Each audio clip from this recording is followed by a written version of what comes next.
Good morning. We are back on the record in the state of Iowa versus Truesdell, case FECR 154-866. The state of Iowa is represented by Monica Slaughter and Jordan Shear. The defendant is personally present, seated in the courtroom next to his attorneys, Adrian Cotton, Patrick McMullen, and Samantha McCourt. We are outside the presence of the jury. Wanted to just ask if the defense had an opportunity to review exhibits 5.1 and 5.2. We have, Your Honor. Okay. No longer have any objections. All right, thank you.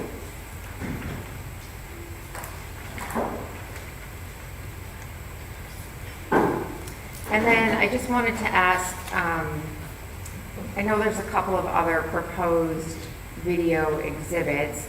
Would you be able to have time to view those prior to their admission? Your Honor, as far as proposed exhibits 6.1 and 6.2 are concerned, we don't have objections to those either. We did review those last night as well. Okay, great. We are under the impression that 6.3, 6.4, and 6.5 are all videos that we have received previously that we've had a chance to review. So we don't have objections to those, presuming, of course, obviously, that proper foundation is laid. And I believe we're 99% there already with foundation. And then the remaining photos, again, once foundation is laid, we won't have objection to those either. All right, so I can go ahead and officially state for the record, if not already stated, 5.1 and 5.2 are admitted. And then does the state want to go ahead and admit 6.1 and 6.2 at this time? Or would you prefer to wait? Your Honor, I believe that defense still wanted us to lay foundation for 6.1 and 6.2. Okay. Judge, they will, I know that, but I just want that to be part of the record before it's officially admitted. No problem. All right, anything on behalf of the state before we bring the jury in? No, Your Honor. Anything on behalf of the defendant? No, thank you, Your Honor. All right, please bring the jury in. Thank you. All right. Well, that resolves itself. Mm-hmm.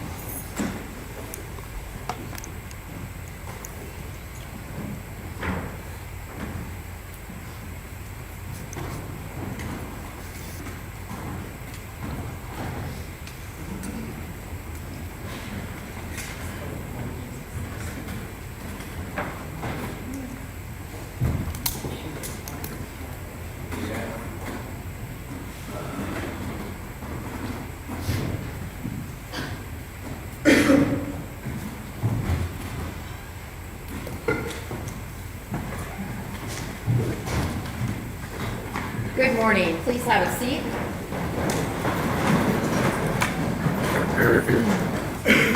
We are now in the presence of the jury. Does the state have a witness to call this time? Yes, Your Honor. The state would continue its direct examination of Sergeant Tim Payne. Thank you.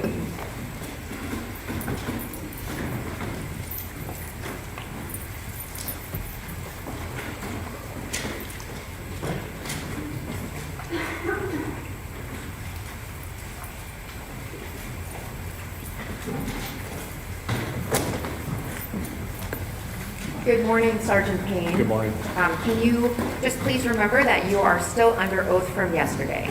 Yes, Your Honor. Thank you. You may proceed. Thank you, Your Honor.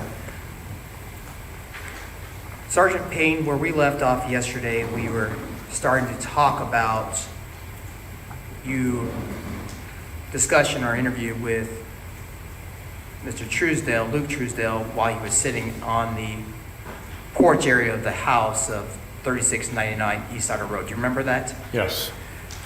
And we were talking about if you had a body cam working and if it was properly on and operating at that time. Yes.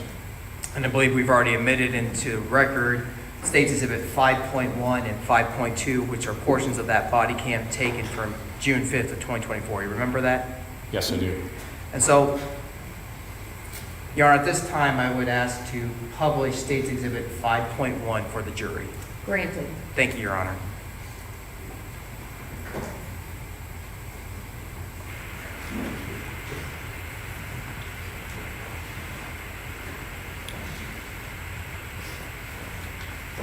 Miss Alyssa, we can help with this, please.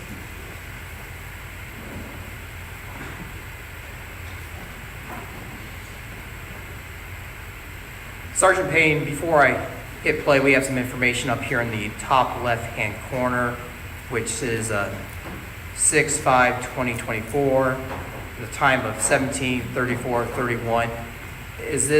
What is this information? That is the date and time of the incident and when we were doing interviews. And so when it says 17:34:31, that's military time, correct? Correct. And so that would be at 5:34:31. Yes. And we see right now an individual right underneath the 31 with a kind of a dark coat with a camera. Who's this individual? That is Detective Egley. And going straight, if you're looking at this to the right, there's a bluish truck, an individual with a beard and some glasses. Who's this individual? That is Matt Brown. And right behind the truck, we kind of see a garage. What's this building? That is the main house, the attached garage to the main residence. And then directly behind it from distance, we can see the side of another large building. What building is that? That would be the shop outbuilding where the incident occurred. And then we see a road right behind Lieutenant Egley. Does that road connect to the road to enter and exit the property? It does.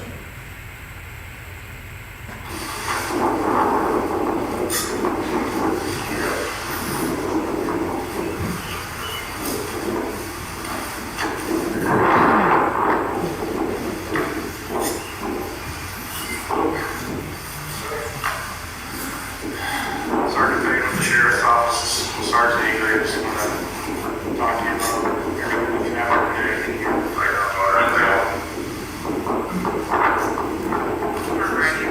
Trying to go through everything, get everything on here, and like that. Okay. We can kind of hear like some type of noise. What's that noise that we kind of hear in the background? It was a very windy day, and so it's the wind blowing into the body-worn camera. And so we just had an individual stand up from the porch that's kind of next to this handicap ramp. Now that his back is turned, who's that individual? That is Luke Truesdell. And do you see Luke Truesdell in the courtroom today? I do. Would you please point to that person and tell me the color of shirt and a tie if that person's wearing a tie? Like a light greenish shirt and a blue tie. And this is the individual seated to my left between his two attorneys. Correct. And that's the individual with the goatee? Yes. Thank you. Your Honor, excuse me, also the Caucasian individual between his two attorneys with the goatee. Yes. Thank you. Your Honor, may the record reflect the witness has identified the defendant. Yes, it will. Thank you.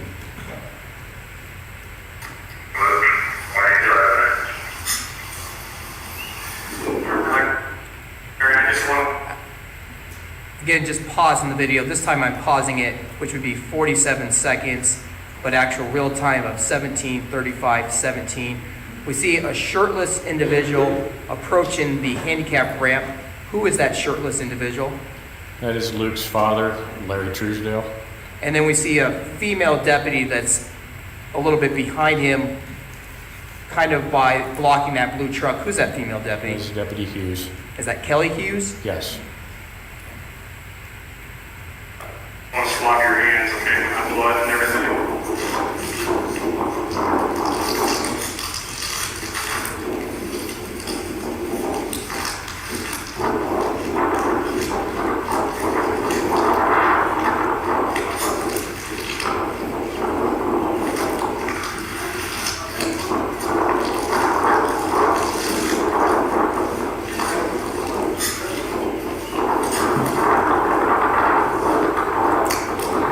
I just want to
stopping State's Exhibit 5.1 at 2 minutes and 44 seconds of video, time 17:37:14. What are you and Deputy Hughes doing? At that time, we have like Q-tip swabs. At that time, I'm taking those swabs to swab Larry Truesdell's hands, and there was pictures taken of his hands at that time. And why are you doing that? To collect it as evidence in case we need it for the future. And was it also discovered that Larry Truesdell was providing aid to Britt Brown when officers arrived? That's correct. And so naturally looking to see the blood that was on his hands from providing aid to Britt Brown? Correct. And do you know where his shirt is? In watching the body-worn camera of Deputy Lofsgaard, you can see Larry Truesdell rendering aid to Brent Brown. You can see him without his shirt on, applying pressure to Brent Brown's head. And so it was the shirt was left there where Brent Brown was. So Larry was using his own shirt to try to provide aid to Brent. Yes. Objection, that's speculation.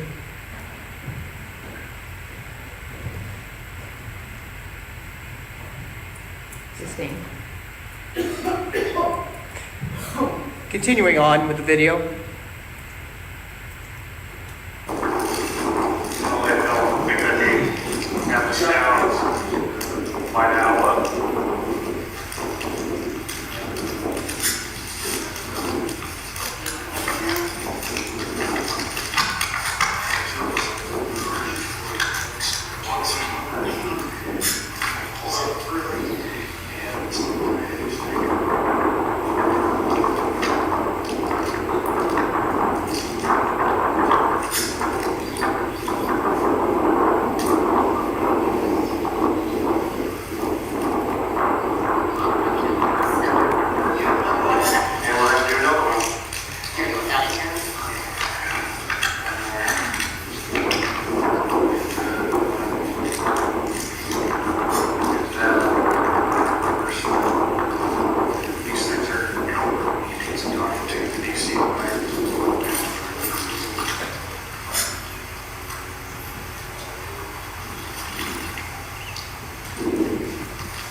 Sergeant Payne, I'm stopping the video at 9:23, time 17:43:53 of State Exhibit 5.1. The wind's kind of hard to hear, but you say a statement of, "Tell me about it." What does Luke say to you? He says that I hit them, each of them. And then we hear you respond that you said you hit each of them. I did. What did he do with his head? He nodded his head yes. So I want to go back a little bit on this. So I want to start the video of 5.1.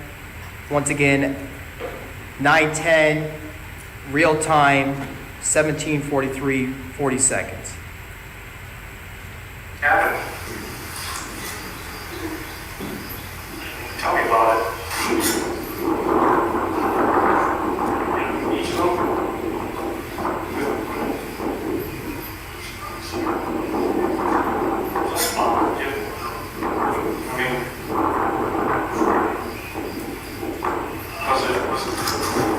No, go ahead.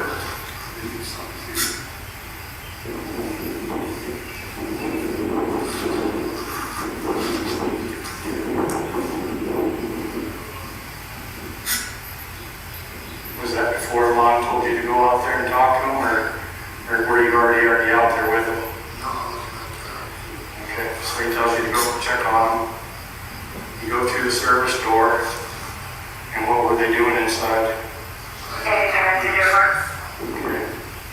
Go ahead. I don't know if you're ready It's not going to get that loud. Better, yeah. Still kind of breathing. Well, what did you say that you hit them? What did you hit them with? Eyes on the door, the eyes on the door. Okay.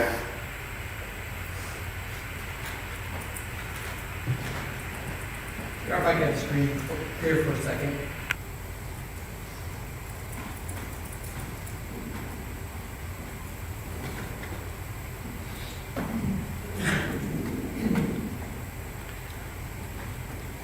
Sergeant Payne, did you eventually make your way back to that pole barn?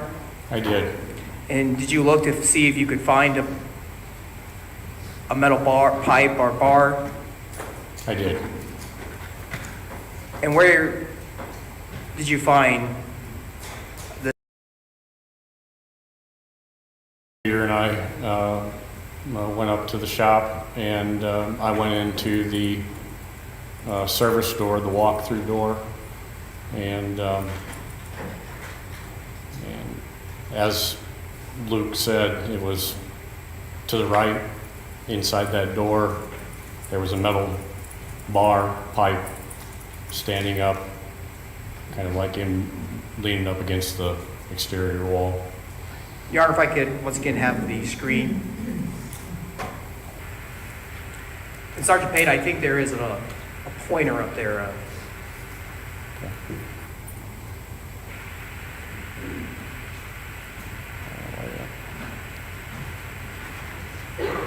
That's Have the about light how you stem. use it here. It might need to be turned on. It's on the side. Other side. Other side. Other side.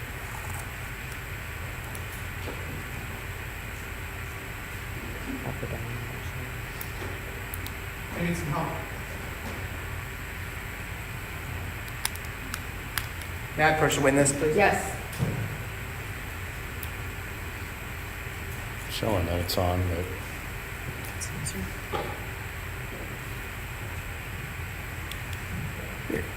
okay. Thank you. Sergeant Payne, using that pointer, can you point to us where you located this metal pipe? Right here. And what entrance are we looking at in State's Exhibit 3.16? This is the service door. This is the walk-through service door.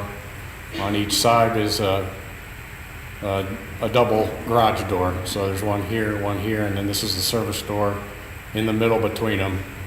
So once again, if you're entering into this barn through the service door, directly to your right, what do you see?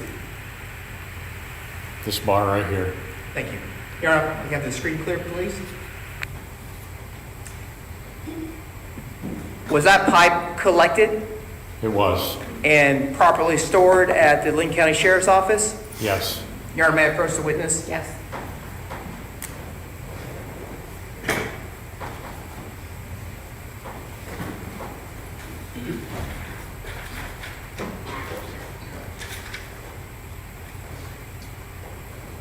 Gonna hand you what's been marked as State's Exhibit 4.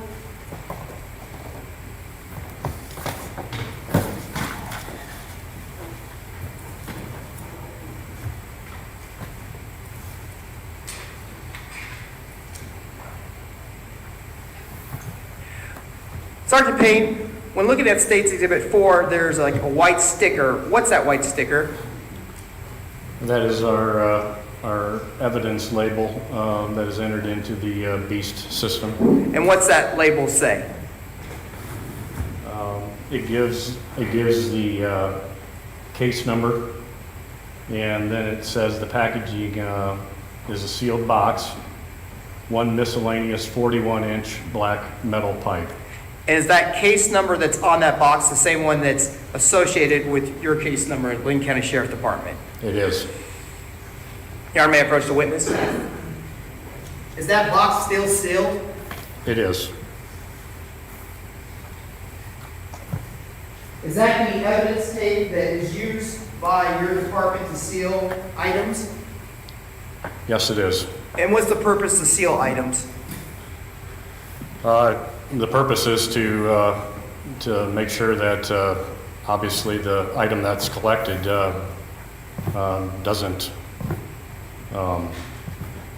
get out of the box, but also that it's not, the evidence is not tampered with anyway. And did that item get sent to DCI to be tested?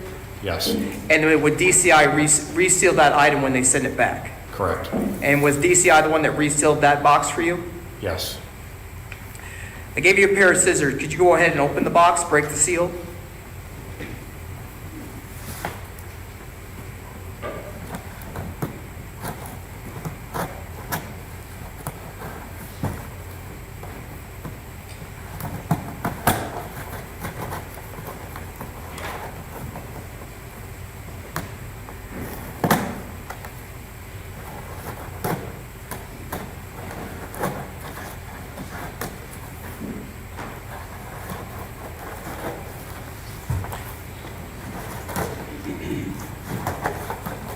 And Sergeant Payne, let me know when you can open and look at it.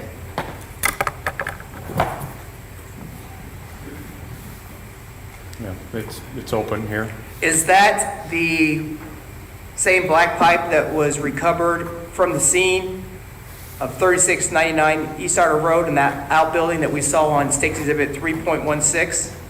It is. Your Honor, at this time, I'd ask to admit into evidence State's Exhibit number 4. Any objection? No objection. Admitted. Your Honor, may I approach? Yes. Your Honor, permission to show the item to the jury? Granted. Thank you.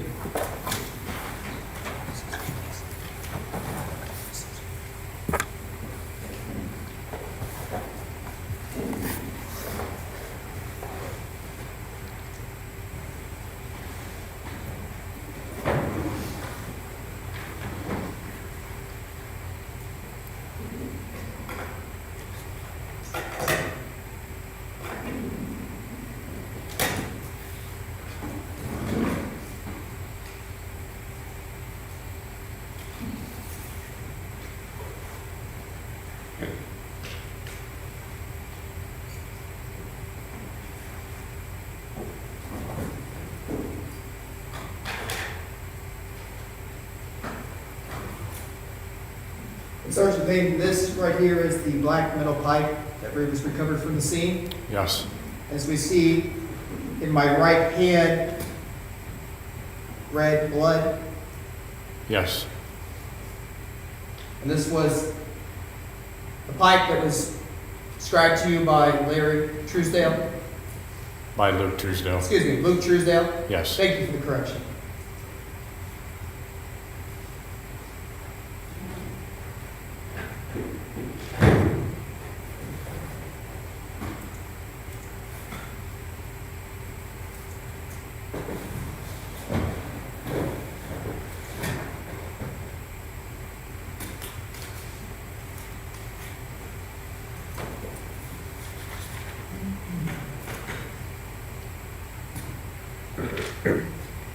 Sergeant Payne, after the pipe was located, was the defendant transported eventually down to the Linn County Sheriff's Department?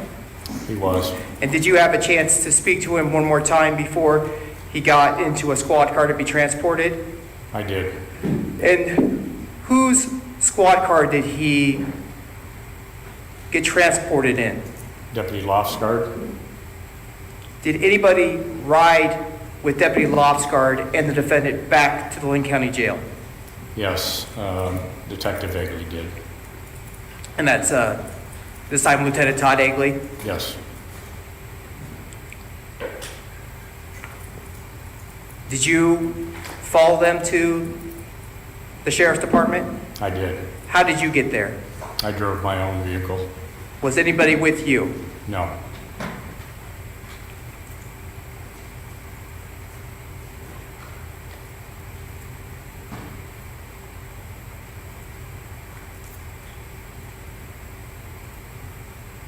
You know, if I could have the screen one more time, permission to publish State Exhibit 5.2.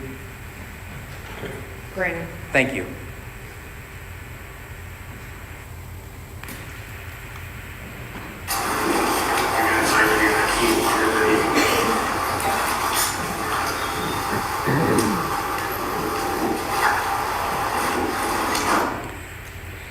Stopping the video at 10 seconds, time 18:09:10. Who is this deputy with the defendant? That is Deputy Lofsgaard. And is this Deputy Lofgard's squad car? It is.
Stopping State's Exhibit 5.2 at 1 minute and 42 seconds and 18:10:42 of real time.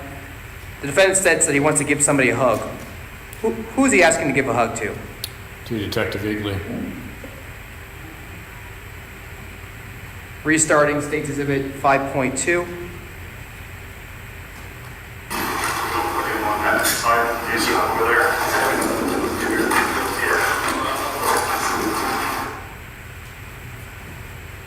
Your Honor, if I may have the screen clear again. Thank you.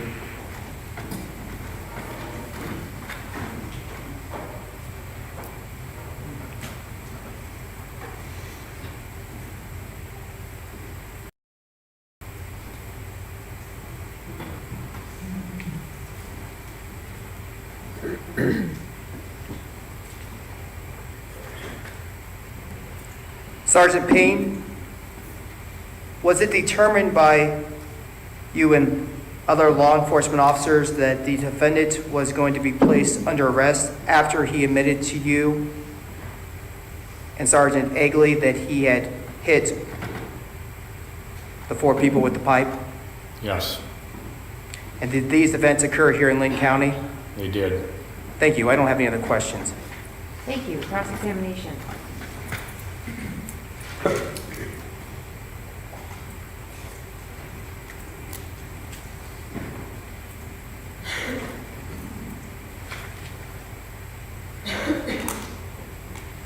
Thank you, Your Honor.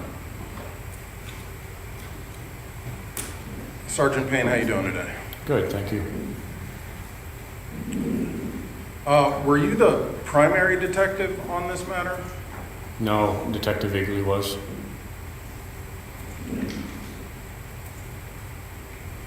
And so, just going back over your testimony, when you had first arrived on scene, I believe you had indicated that you were touching base with other detectives and you observed the inside of the crime scene at that time. Is that Yes. correct? Yes. I'm sorry, I interrupted you there. You're fine. And you had testified that there was also a significant amount of blood throughout that crime scene. Correct? Yes. And so of the blood that you observed pools of blood. Correct. You also observed significant amount of blood spatter. Correct. And when walking through the crime scene, you took great care as to watch where you were stepping to not disturb any evidence, correct? Tried to. In doing that, you'd move slowly through the crime scene. Yes.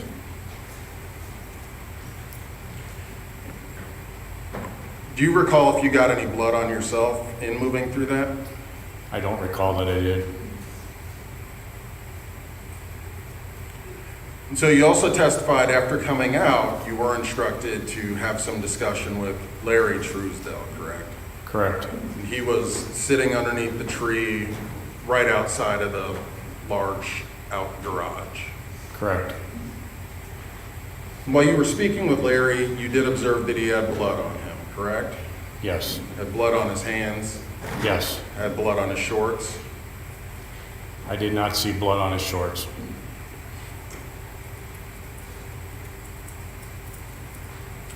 So then following speaking with Larry under the tree, you went over and you spoke with Matt Brown outside of the main house, correct?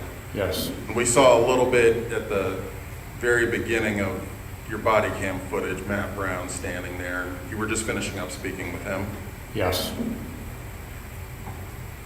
And then we saw on your body cam that we just watched, you went over to speak with Luke Truesdell, correct? Correct. And after you introduced yourself to Luke Truesdell before the interview, we saw Larry Truesdell and Deputy Hughes come walking around the corner to the front of the house. Yes. And you told Larry at that time you were going to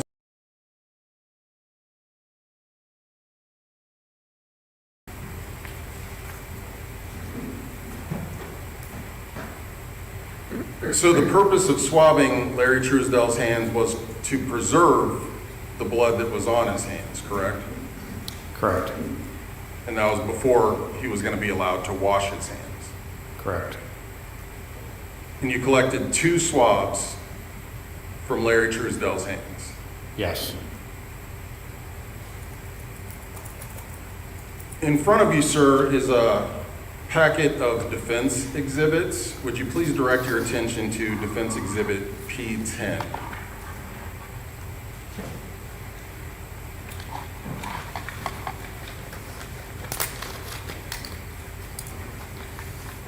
P10. P10, yes. Okay. And we saw on your body cam footage, I keep wanting to say Sergeant Egley, Lieutenant Egley, take pictures of Larry, including pictures of his hands, correct? Correct. And that was right before you had swabbed Larry's hands. Correct. And you did have an opportunity to see Larry's hands up close since you were swabbing them at the time, correct? Yes. And you would agree that Defense Exhibit P10 is the picture that Detective Egley took at that time? Yes. And you would agree that this is a fair and accurate image of what Larry Truesdell's hands looked like at that time, correct? Correct. Your Honor, the defense moves to admit Defense Exhibit P10. Objection. No objection. Admitted.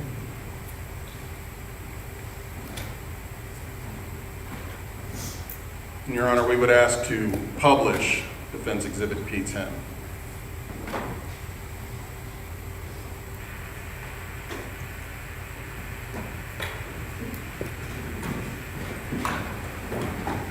So it may be easier to see on the screen in front of you, but just generally speaking, we do see blood around the edges of Larry's fingers here.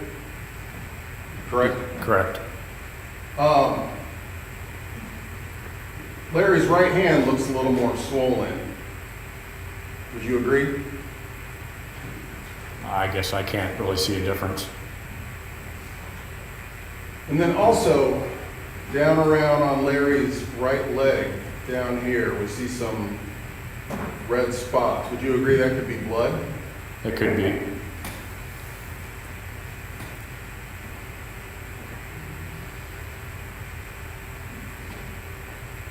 Your Honor, if you could clear the screen, please. Thank you.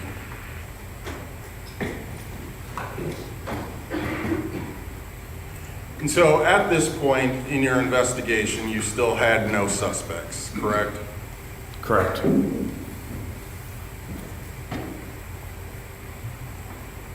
And then I believe we saw on your body cam, after swabbing Larry's hands, Larry was allowed to move freely at that point, correct? Yes.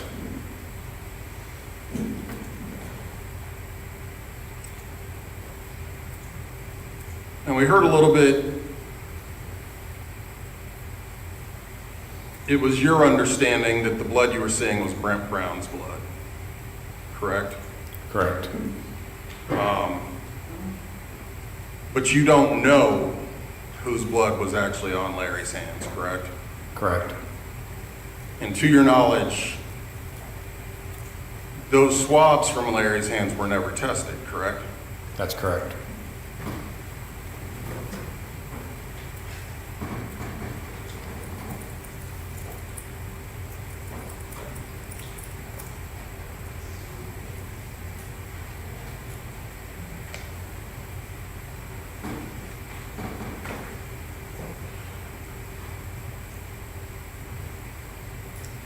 And so as you were speaking with Luke outside of the house there on your body cam that we just saw, you observed Luke's clothing, correct?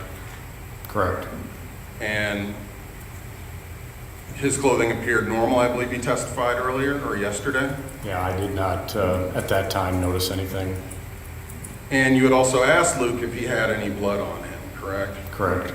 So you did not personally observe any blood on Luke Truesdell at that time?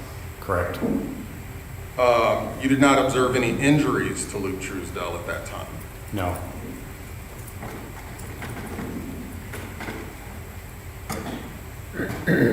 Now, we heard on direct, you testified that you heard Luke Truesdell say, "I hit them," correct?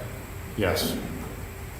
At that time, Luke Truesdell did not say who he hit. He did not give a name, correct? Correct. And then we heard some further discussion in regards to Luke Truesdell had said he walked in and one of them, might have even said Brent, was still breathing, correct? I believe that's correct. And then we also heard you say, well, you said you hit them and had him go and went back into that line of questioning, correct? Correct. And so the portion where he said one of them was still breathing, you ignored that part. At that time, I wanted to get him back on to him saying that he hit them. So him saying he walked in to the garage and one of them was still breathing, but you wanted to redirect him to him saying, "I hit them." Correct.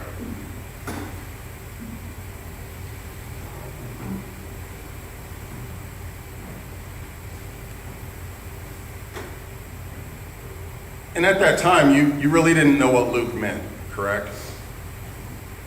Correct.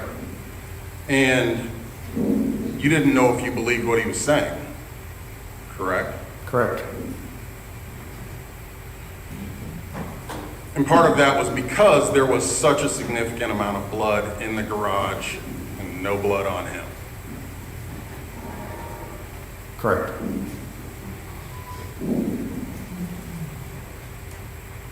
You would agree the statements that were made at that time were not lining up with the information that you had in front of you, correct? I was still investigating it at that time. So yes or no, you would agree that the information you had in front of you was not lining up with what Luke was saying, correct? Correct.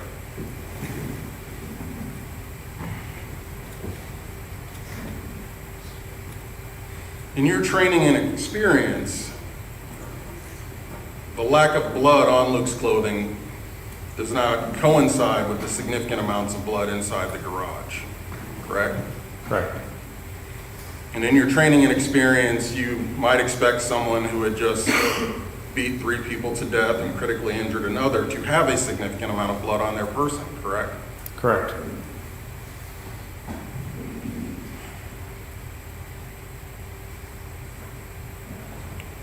Would you agree that it would be common for a person in such an altercation to themselves have some type of injury?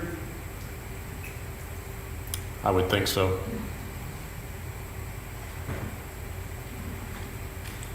And we also saw on your video, on your body cam footage, right there at the end, Luke asked Lieutenant Egley for a hug, correct? Correct. Prior to that, you had also allowed Luke to hug his father, Larry Truesdell, before what we saw there, correct? Correct.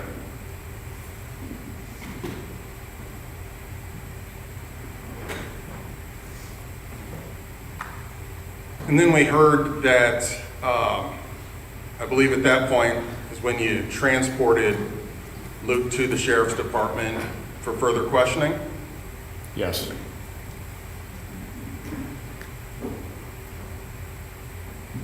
At the sheriff's department, outside before you went into the sheriff's department, so Deputy Lofsgaard, Lieutenant Egley, and Luke arrived, and then you arrived right after them, or about the same time as them, correct?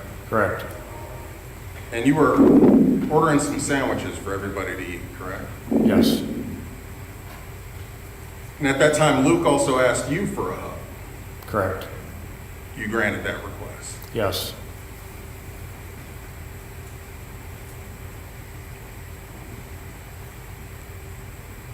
In your experience, is it typical behavior for an accused murderer to ask the detectives arresting him for a hug? Objection to speculation. I'm asking in regards to his experience, Your Honor. Overrule, the witness can answer if he knows. I don't know if it's typical. I mean, Have you ever had that happen to you before? I don't believe so.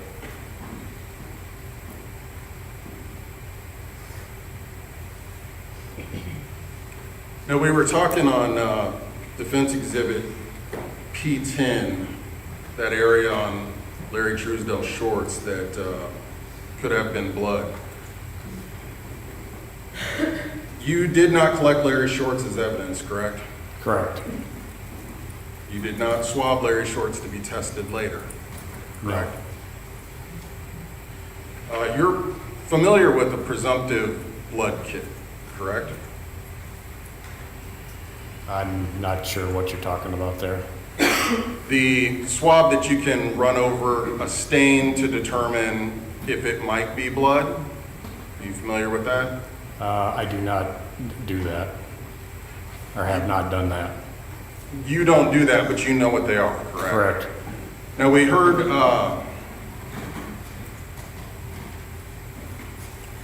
we heard previous testimony that Sergeant Lear is in fact trained to use presumptive blood kits. You did not ask Sergeant Lear to do a presumptive blood test on Larry's shorts, correct? Correct.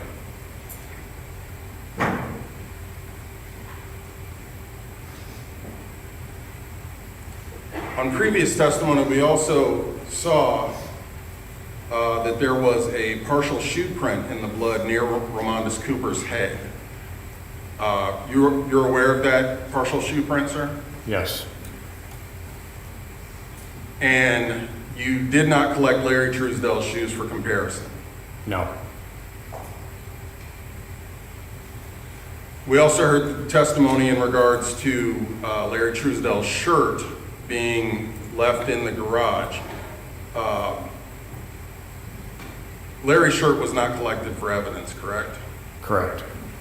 There was also a blue towel that was in the garage. That was not collected for evidence, correct? Correct. And so these items were not ever checked to see if any other blood may have been on them, correct? Correct.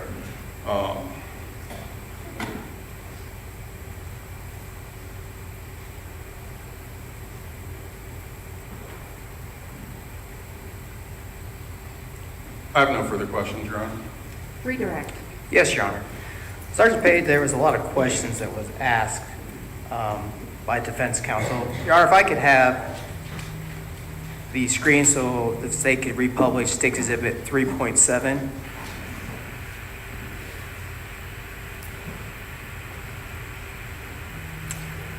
Sergeant Payne, when looking at State's 3.7, who is the individual without the shirt on?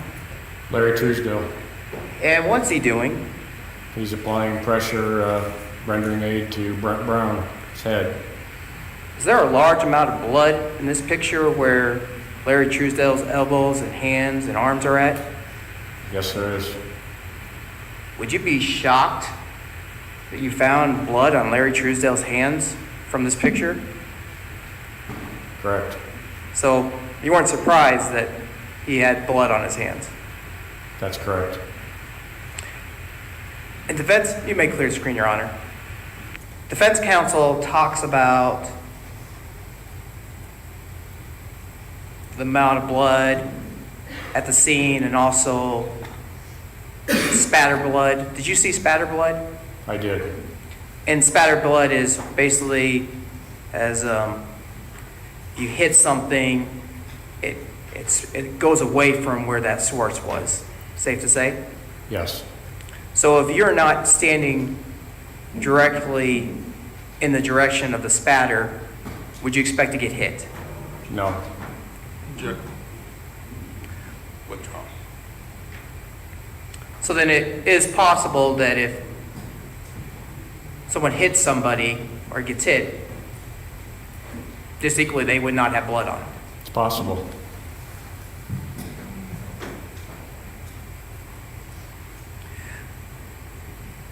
At the sheriff's office, did you do buccal swabs for the defendant?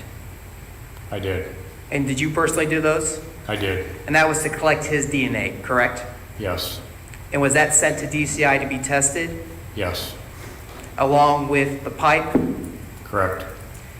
And were you later informed that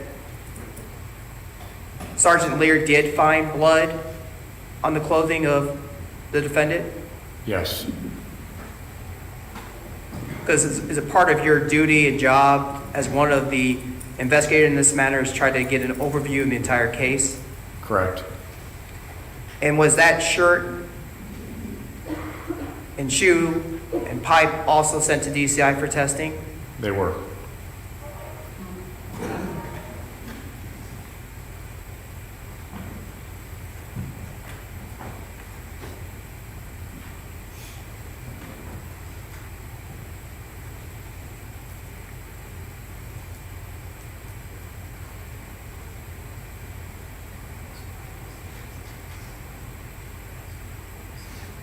And so, through investigation in this case, the defendant confessed to hitting 4 people. Was that what you heard? Yes. And defense counsel was talking to you on cross about at first that wasn't lighting up. But when you walked into the scene, what type of injuries did you saw? As I testified, extensive trauma to the individual's head. I mean, do they look like stab wounds? At the time, I didn't know what had caused all the injuries. I mean, we didn't know what caused it at that time. I mean, did it look like blunt force trauma? Yes. So somebody had to hit him with something? Correct. And the defendant told you he hit him with a pipe? That's correct. And you found the pipe exactly where he told you? Yes, Did that seem to add up then? I did. State's Exhibit 4, the 4-foot pipe, that seemed to match what you saw in the pole barn? Yes, And we talked about that pipe being sent to DCI for testing. Was there blood that came back to belong to anybody in that pole barn? I did. whose DNA was on it? Objection, Your Honor. This has not been testified by the DCI labs. Sustained. Your Honor, I'm confused. What's the objection? It hasn't been testified. Foundation.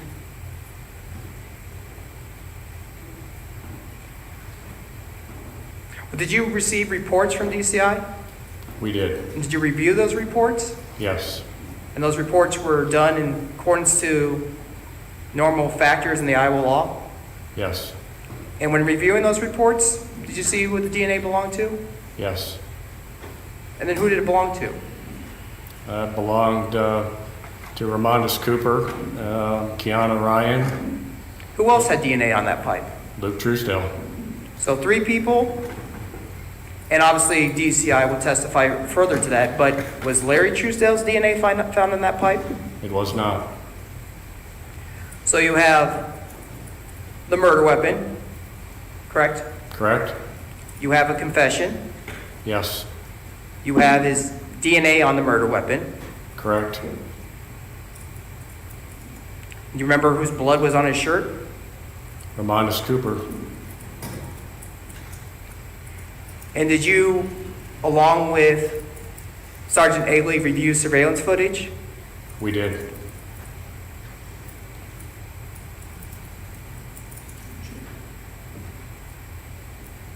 And just in general, when reviewing that surveillance footage, what did you see go in after Ramondus and Amanda Parker were in there? Luke Truesdell. And how about when Kiana and Brent went in? Luke Truesdell followed them in, And where was Larry? out at the boat. Cause for speculation. Where was Larry again? Out by the boat. No further questions. Recross.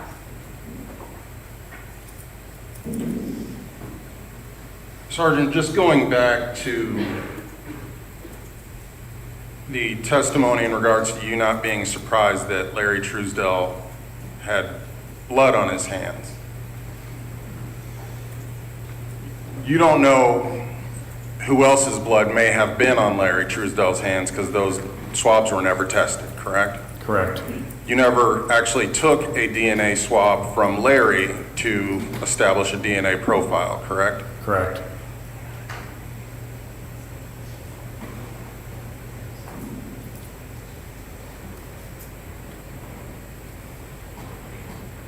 And so in an absence of getting a swab from Larry Truesdell to establish a DNA profile, you don't know if his DNA was on that pipe, correct? I do not. You had also mentioned in regards to the spot of blood on Luke's shirt, you don't know how that blood got on Luke's shirt, correct? Correct. We saw Luke hugged a few people that day. You would agree that blood could have possibly been transferred? I didn't see him hugging Ramondus Cooper, and the blood that came back was from him on his shirt.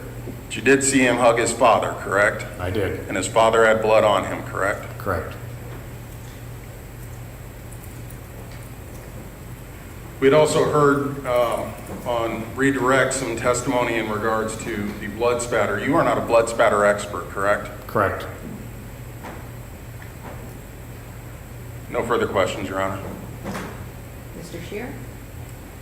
Similar, the blood to Larry could also have been transferred to him. Correct? Correct.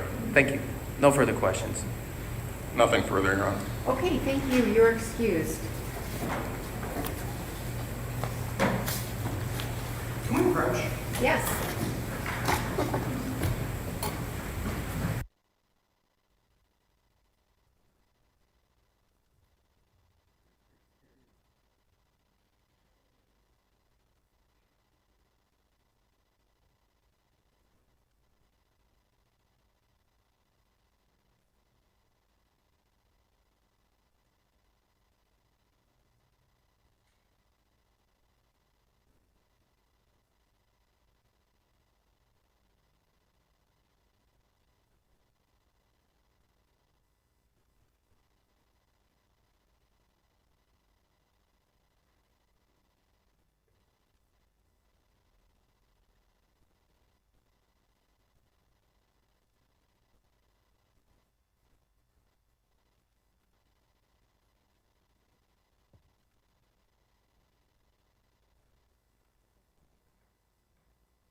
Okay, folks, the time has come for our mid-morning break.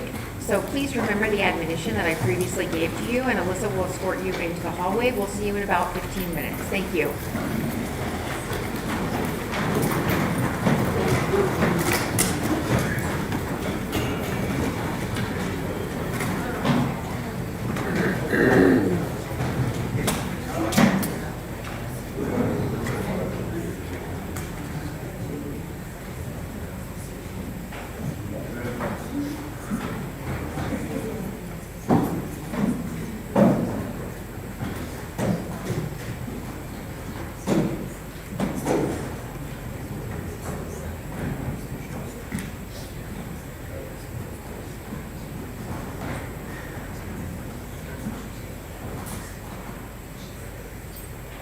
Please be seated.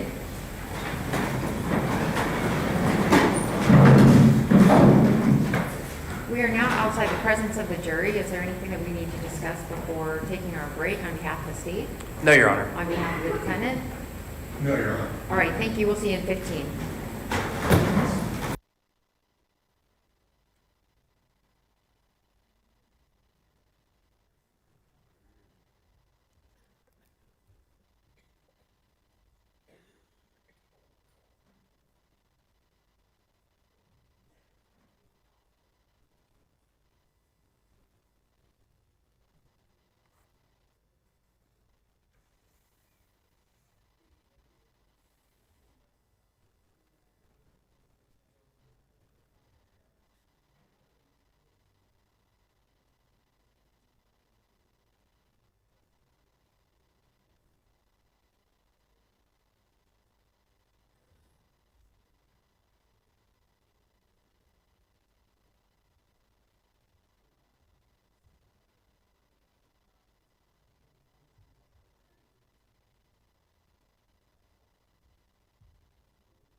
have a seat, thank you.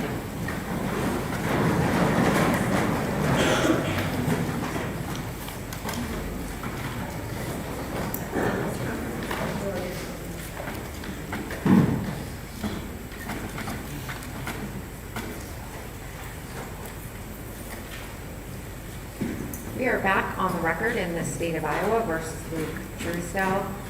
All of the attorneys are present, as well as the defendant, and we are in the presence of the jury.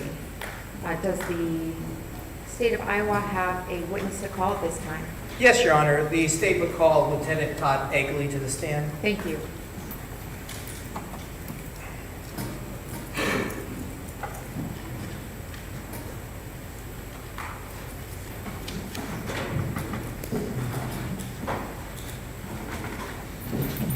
Good morning. Welcome to the courtroom. You can have a seat in front of the red microphone there.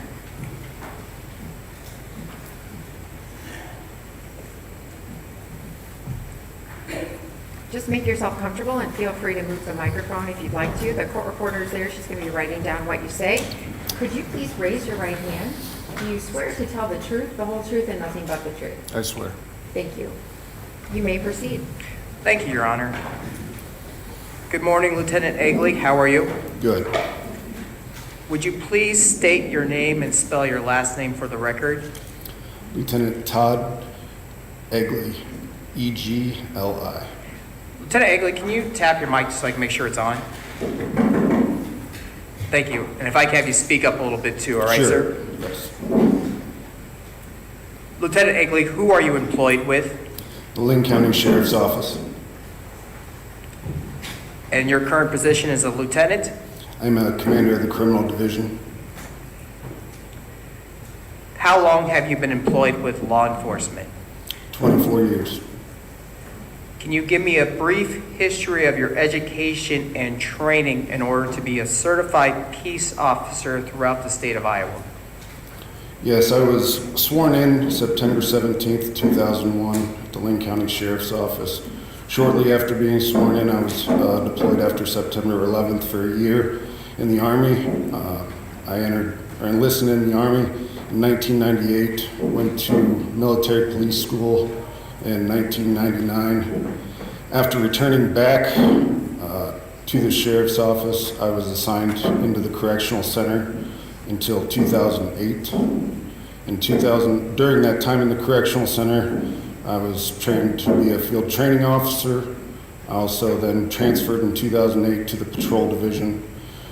In the Patrol Division, I attended various trainings. I specialized in accident investigation reconstruction.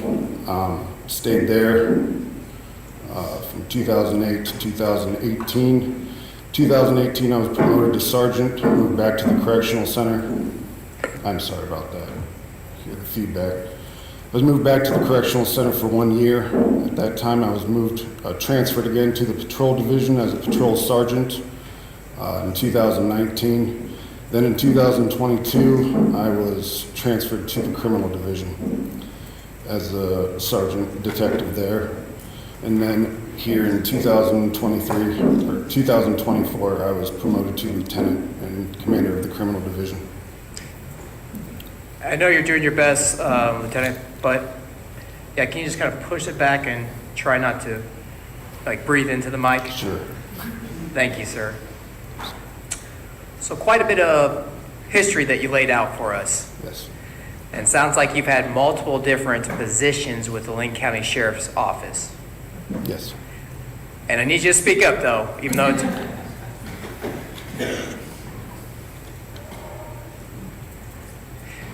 Your Honor, could you see if you could adjust the witness's volume? I did. Thank you, Your Honor. Apologize. Is that better? That is better. Let's just try not to blow into the mic, though, okay, sir? Thank you. Can you now tell me once again what's your current position? Commander of the Criminal Division. You are commander of the current division, criminal division. Yes. And so, are you a commander, lieutenant, sergeant? What is it? Lieutenant. Okay. How long have you held that position? Since March 29th, 2024. We're gonna try something, okay, sir?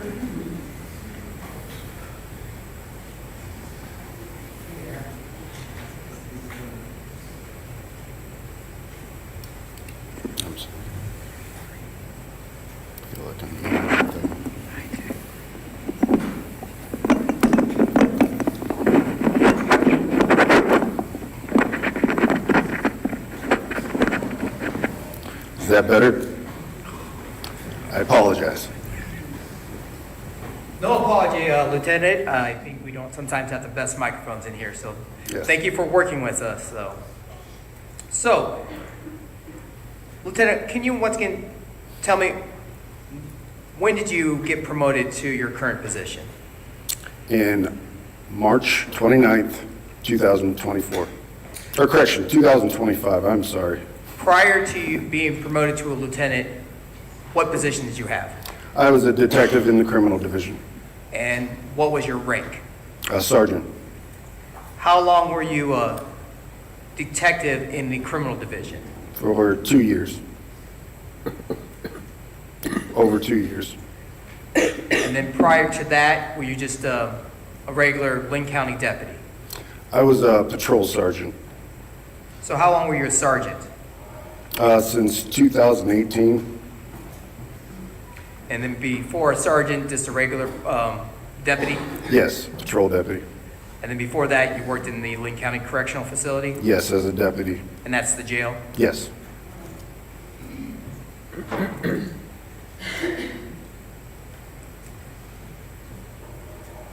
In your current position, what is your general duties and responsibilities? I manage 7 sergeants, detectives, and then 6 clerical staff. And duties and responsibilities: reviewing reports submitted by the Linn County Sheriff's Office deputies. I review those reports, and if necessary, assign those reports for detectives to follow up, and find charges. Present those charges usually to the Linn County Attorney's Office, and review accident reports and numerous other reports. So a lot of administration duties now. Yes. Prior to being a lieutenant, when you were a detective with the criminal division, what were your general duties and responsibilities as a detective? As a detective, I was assigned various cases from, at that time, Lieutenant Buter. They ranged from anything simple thefts to a homicide. And as we heard earlier from Detective Payne, it sounds like your detective division gets all types of crimes, not just specific crimes. Correct. Meaning some agencies have like a property division investigation or crimes against people. You guys have that all as under one banner. Correct.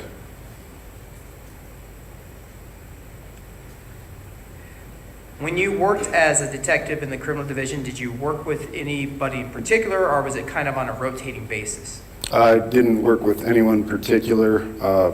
We were assigned zones, usually 4 zones in our county, quadrants: north quadrant, south quadrants, northwest, northeast, southwest, southeast. So 4 areas, and then 2 additional detectives. One was a floater detective, and then one was assigned as evidence custodian. Also 1 DEA task force. When you were a detective in the criminal division, what type of additional training did you have or get in order to hold that position? When I was first assigned up there, I was sent to training law enforcement intelligence network, went to additional trainings on crime scene processing, evidence collection, management, scene photography, all sorts of various trainings. And then now in your current position, what type of additional training have you had in order to be a lieutenant? I've taken tests, had oral interview, and then have been taking numerous leadership courses. So I want to direct your attention to the events that happened on June 5th of 2024. Do you recall this date? Yes. And on this date, what was your current position with the Linn County Sheriff's Department? I was a detective. And that was with the criminal division? Yes. And on this date, were you dispatched a little after 4 o'clock to any location? Yes. And do you recall where you were dispatched to? Yes, I was told to go to 3699 East Otter Road in response to 4 victims, originally described as possible carbon monoxide poisoning, later determined to be a crime scene, and I was requested to respond. Were you working that day or did you get called in? I was working that day. And what was your normal shift hours? Normal hours are 7:45 to 4:15. So towards the end of your shift, you got this call. Yes. And where were you when you got the call? At the sheriff's office. And how did you get to the 3699 property? I drove my unmarked police vehicle. Did anybody ride with you? No. And so you rode solo? Yes. Do you know how long it took you to get from the Linn County Sheriff's Office to 3699? I'd say approximately 15 minutes. Did you go lights and sirens? No, I did not. And why did you not respond lights and sirens? I asked while en route if I should go code 2 lights and sirens, and due to the amount of people who were already on scene, they advised not to. And so when you arrive at the property of 3699, can you talk to me about the driveway and where to go? Yes, I should include I did stop while responding to that location at another address prior to 3699 based on the radio traffic that I'd heard. And why did you stop at this other address? Someone reported, which was later, he was identified as Lieutenant Buter, took a statement from a person by the name Ty Amaro that 2 vehicles were observed in the area leaving at a high rate of speed. So I did stop at 3633 East Otter Road because I saw that people were outside and there were cameras fixed to the house. And through your investigation, was it discovered that these vehicles traveling had nothing to do with, Yes. with the incident at 3699? Yes. So when you arrive at 3699, can you talk to me about the length of the driveway? I would estimate it was an eighth of a mile. And when you arrive, where do you go? I pull up and meet with Lieutenant Buter, and then he explains to me what's going on and who actually was responding at the time and tasked me with taking photos of the scene. And who's Lieutenant Buter? He is now Major Buter. He is now the jail administrator, but he was the criminal division commander at the time. So he held the position that you currently had now back on June 5th of 2024. Yes. So where did you locate Lieutenant Buter when you arrived on scene? He was standing at the side of the driveway, and he met me at my passenger side window. When we say driveway, how many driveways are on the property? 1. And so how many buildings are on the property? There was a large outbuilding shop, and there was a house located to the south and east of So that which building. driveway were you in then? I was in the main driveway that comes from the roadway to the property. So I was about 100 yards from the outbuilding. Okay, so that's gonna be my question. Which building were you in front or by? Were you by the outbuilding or the house? The outbuilding, Okay, so you were in like that driveway area? yes. Because if you turn off, can you continue the driveway to go to what I call a driveway in front of a house? Yes. So is the purpose to speak to Lieutenant Buter to kind of get an update of what has been gathered or what has been seen? Yes. Trying to give you up to speed on what they've already discovered so you can continue your investigation? Yes. Kind of like a briefing? Yes. Were there a lot of law enforcement officers present? Yes, there was law enforcement officers from the Robbins Police Department, the Iowa State Patrol, the Linn County Sheriff's Office.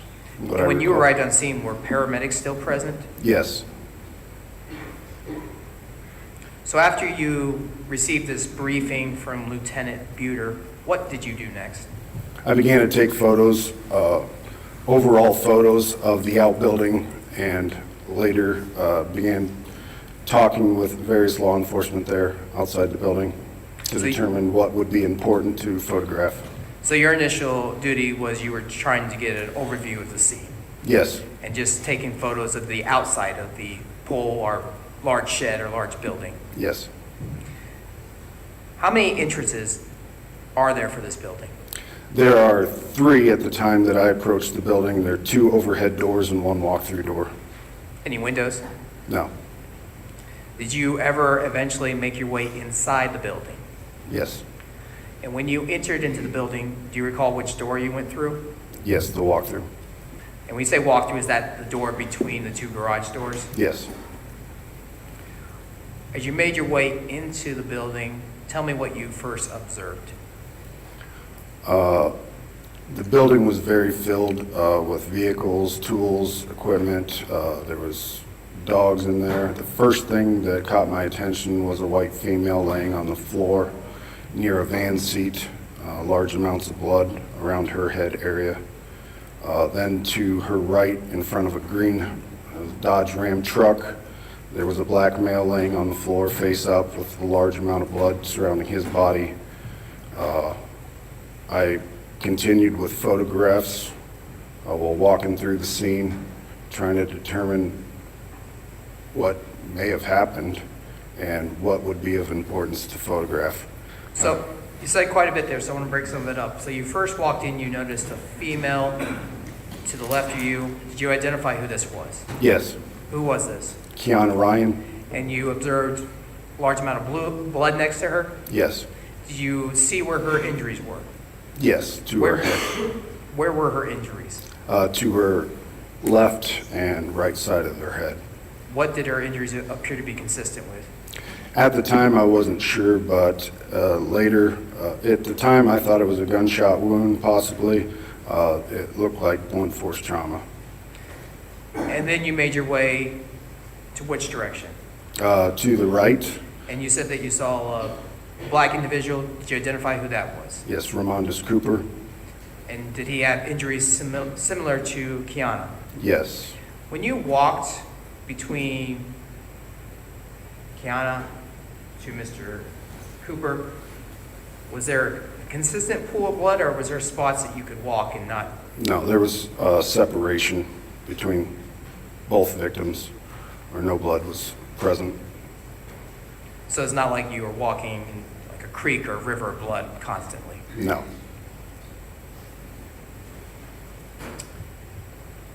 Was there anybody next to Ramondus when you saw him? no, Were you ever given information if there was another person that was next to him? yes, Who was that? Brent Brown. Do you know what happened to Mr. Brown? He was first placed into an ambulance that was outside the building, and then he was later flown by lifeguard air ambulance to the University of Iowa hospitals. Besides locating Miss Ryan, Mr. Cooper, did you see any other body inside this building? Yes, I did. Who did you see? Amanda Parker. Where was she located? She was located in the far corner, which I would refer to as the southeast corner of the shop area. She appeared pinned between a metal sawhorse and the wall of the building. Did you get a look at her injuries? Yes, And did her injuries seem to be consistent with the injuries that you saw to Mr. Cooper and Miss Ryan? yes, And did she have blood around her? yes, But similar, was there this connection of blood pool between her and where Mr. Cooper was laying? no, Or was there, once again, spots that you could walk and there was not blood present? yes, Safe to say there was a lot of blood spatter, though? yes.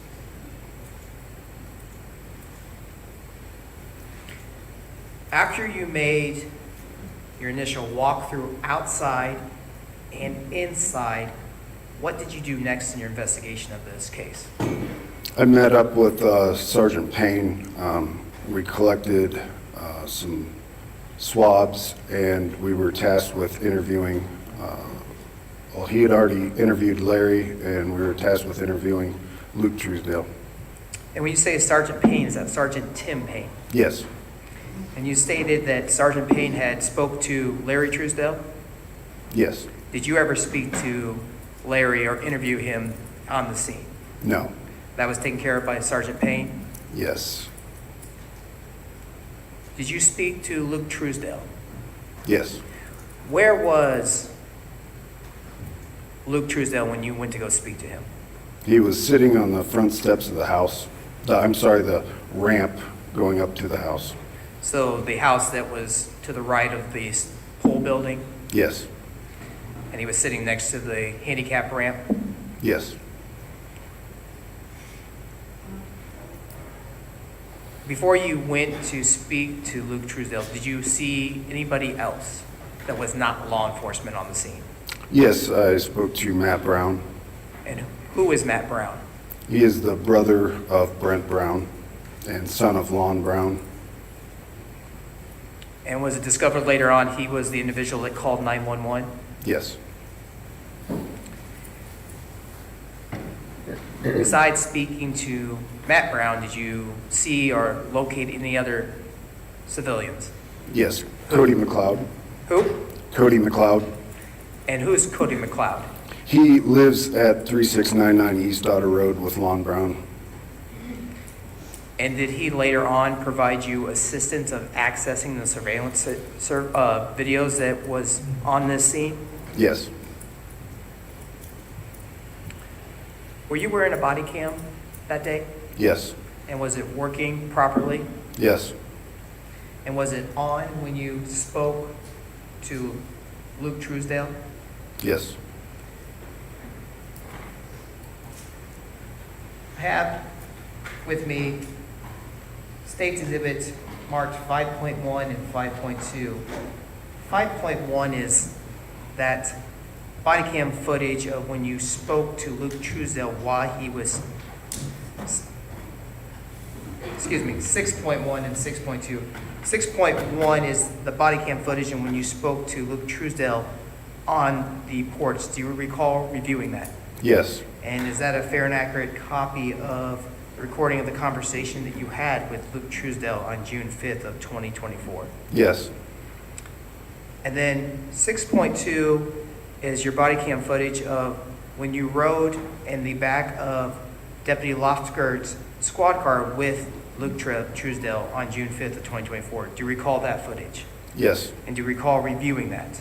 Yes. And is 6.2 a fair and accurate copy of that footage that that you spoke with Luke Truesdell on the ride from the 3699 property to the Linn County Police Department?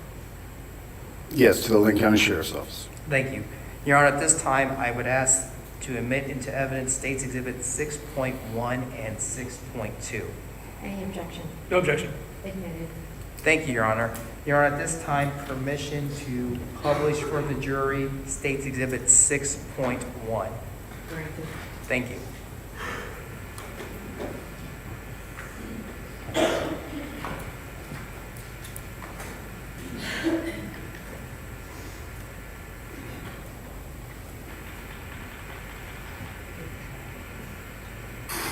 I'll talk to Luke.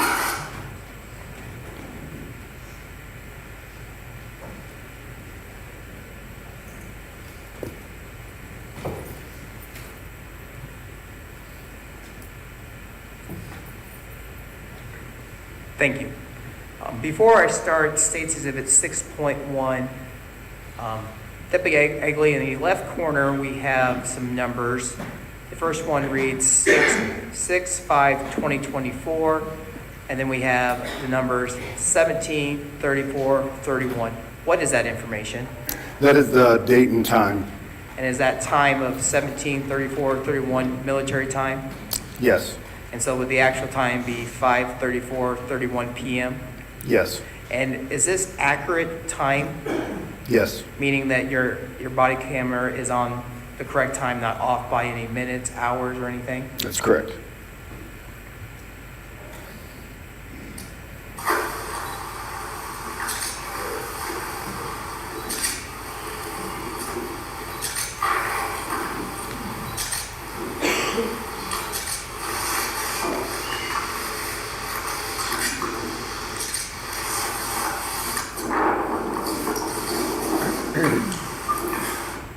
Just stopping the video at actual time of 17:34:54, we can hear some noise. What's that noise?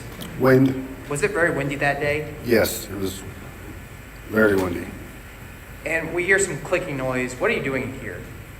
Taking images, photos. Motorcycle.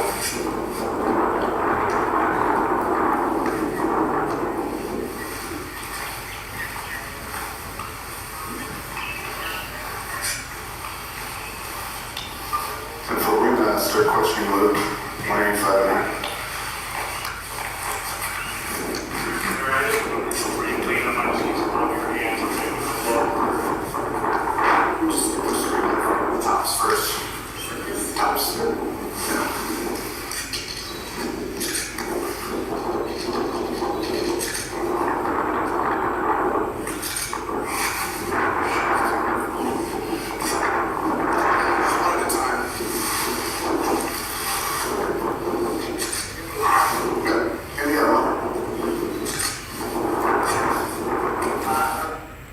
stopped the State Exhibit 6.1 at real time 17:35:49. Who was the individual that you were just taking pictures of? That is Larry Truesdell. And what were you taking pictures of? Just the condition of his hands, his clothing, his body, his shoes. And we saw an individual in a green shirt sitting on the ramp. Who's that individual? That is Luke Truesdell. And then we saw a female deputy, would be to your right of you right here. Who's that? That is Deputy Kelly Hughes. And then we see, which we'll be able to see a clear look, but some green pants to the right of Deputy Hughes. Who is that? That is Sergeant Tim Payne. And with regards to Luke Truesdell, do you see him in the courtroom today? Yes. Would you please point to him and describe the color of shirt, tie, and if he has any facial hair or not? Yes, he's sitting at the table there with green colored shirt, blue tie, facial hair. And the individual to my left is sitting between his two attorneys that you described? Yes. Thank you. Your Honor, may the record reflect the witness has identified the defendant. Yes, it will. Thank you, Your Honor. Just want to plug your hands here to clear real quick. Yeah, Luke Craig.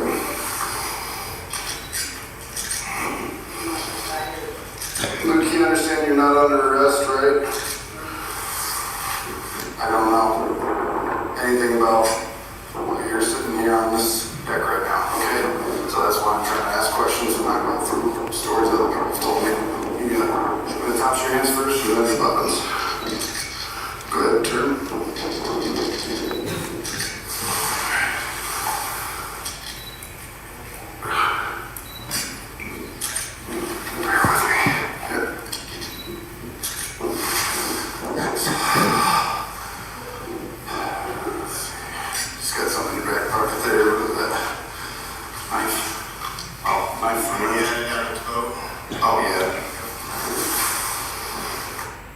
Stop the video at 17:36:47. We heard the defendant say he had it out by the boat.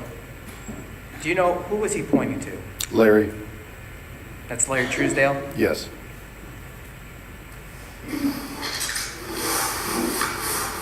This is Larry. You still got the knife, or is it out by the boat? Oh, it is. Is that the one? So as he jumped out of the back of the boat, it's on the ground right behind him.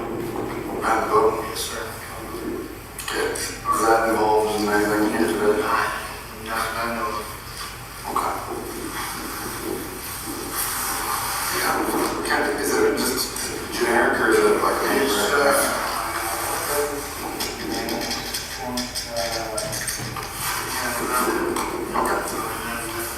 Right, like a 550 cord. You know what that is? Parachute cord for the military. Okay. Oh, those knives, yeah, you use that parachute cord to wrap around the handle of the cord. Okay, yes. It's really like this and certain stuff. Do you know me at all?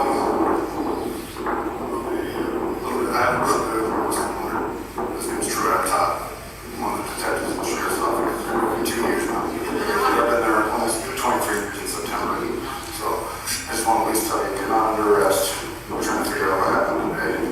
Get initial story from you. That's what I want. Do you live here? Okay. And how did you get here? With that vehicle? Okay.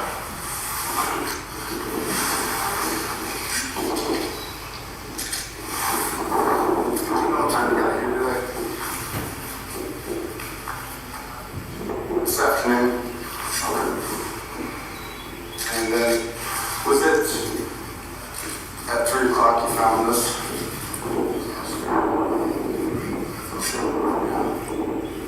And that's when you discovered that? Alright. Okay. Did he call you or something? You just showed up and then they said go out. Who was it that said that? Of the people inside?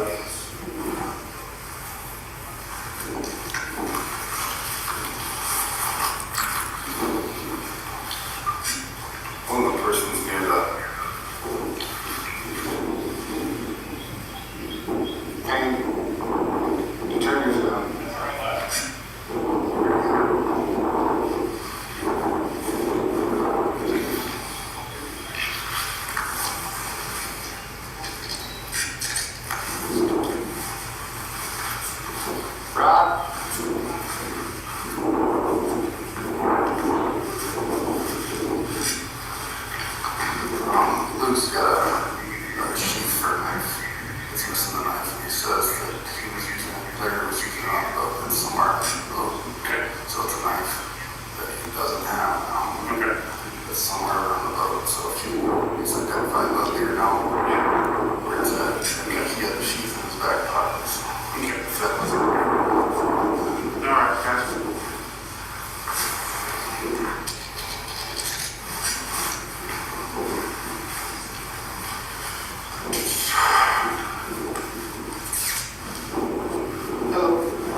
stopped State's Exhibit 6.1 at actual real time of 17:40:20. We see an individual that exit the house wearing this blue Carhartt shirt. Who's that individual? That is Cody McLeod. Yeah, I'm not Egley. So you just come in and ask about the cars at home for the morning. Okay, yeah, there's two in there. They're in the case. Trying to like one. I got a home, so we can take that one. So, were you here all day? No, I just got here. I got here after all this happened, so I feel good. Yeah. So yeah, and I pulled up like I forgot to call, but all right. And then if you guys identify that, good.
Lieutenant Egley, I just stopped the video of State's Exhibit 6.1 at 17:43:53. There was just some questions that were asked to the defendant about what happened, what the defendant said happened. At that point right there, he said he hit them. And then when Sergeant Payne did a follow-up asking him, you said you hit him, what action did the defendant do with his head? Nodded.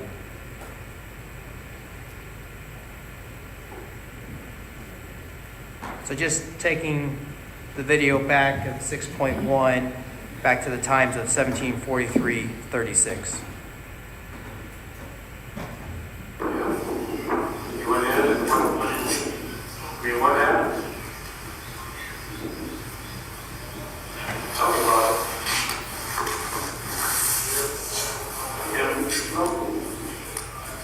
Why? Obviously, I can tell there's a reason something happened. Say, Bob, did you? I mean,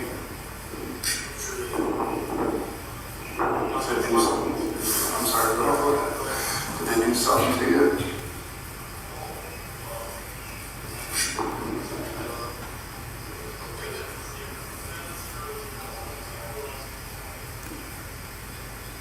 Was that before Lon told you to go out there and talk to him, or were you already out there with him?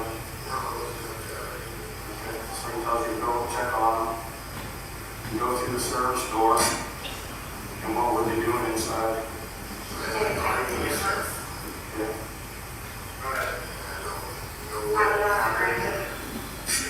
So I just got one car down there, and I was still kind of getting in. But what did you say that you hit them? Why? What did you hit them with? Right inside the door, right as the door. Okay. Your Honor, if I could have the screen clear, please.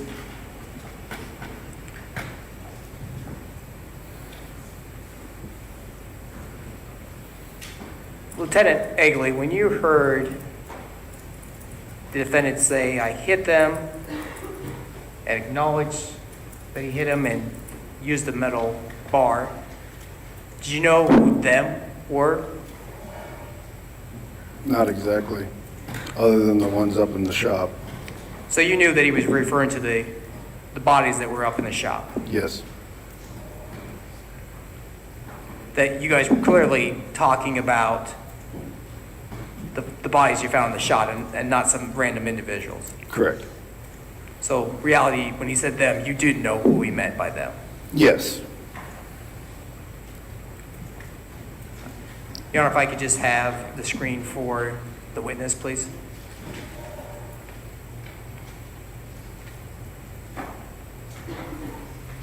It's on. Thank you, Your Honor.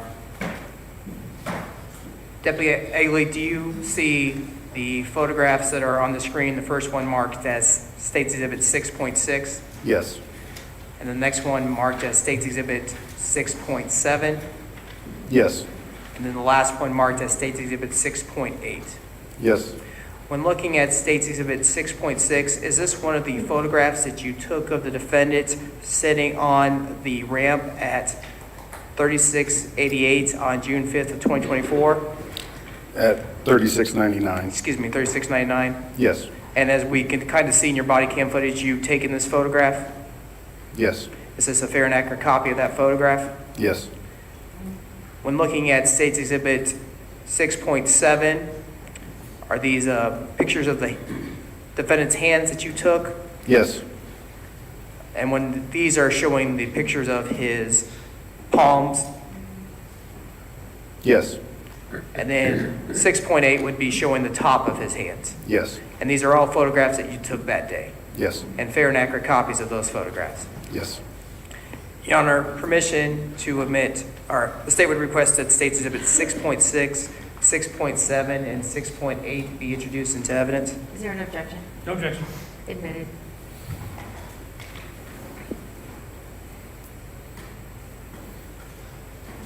Your Honor, permission to publish State's Exhibit 6.6, 6.7, and 6.8 for the jury. Granted. Thank you.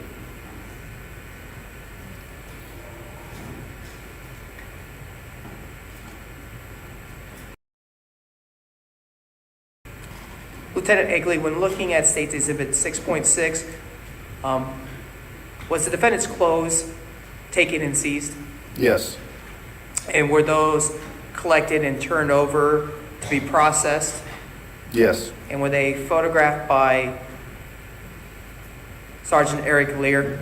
yes, And were these sent to the DCI to be tested? yes, Similar, when looking at State's Exhibit 6.7 and 6.8 of the defendant's hands, was buccal swabs or sample of defendant's DNA collected at the sheriff's office? it was collected, yes, by him through search warrant, And were those DNA swabs sent to the DCI for testing? yes, What was the purpose of taking pictures of the defendant's hands? just to see the condition of them, if there was blood on them or not, And when looking at State's Exhibit 6.7 and 6.8, did you see any blood on them? no, And initially, did you see any blood on his clothing when you first were speaking to him? No. Was it not till later on that those items were collected that blood was located? Yes. Your Honor, permission to clear the screen, please.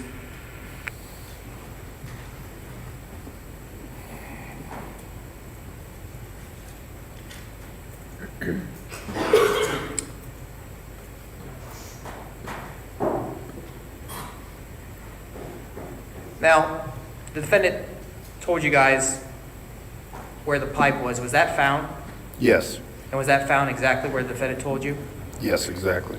And was that pipe collected by officers? Yes. And was that photographed and also sent to DCI for testing? Yes.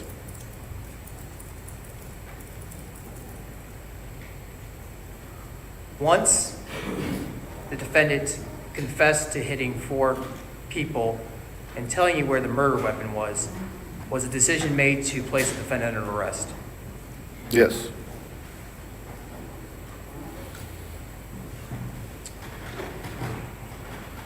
And was he transported to the Linn County Sheriff's Office?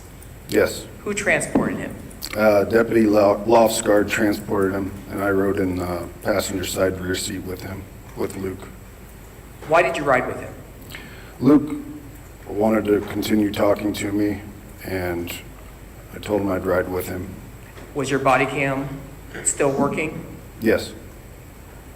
And we talked about State's Exhibit 6.2, which is that body cam footage of you riding with the defendant. Is that a fair and accurate copy of that footage on State's Exhibit 6.2? Yes.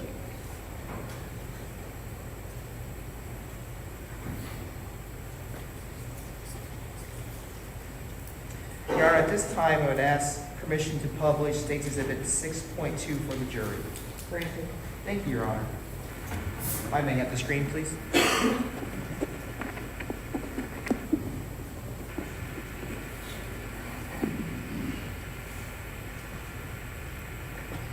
Before I start State's Exhibit 6.2, we have once again the date of June 5th of 2024. Our time is 16:10:25. Would that be 6:10:25 p.m.? Yes.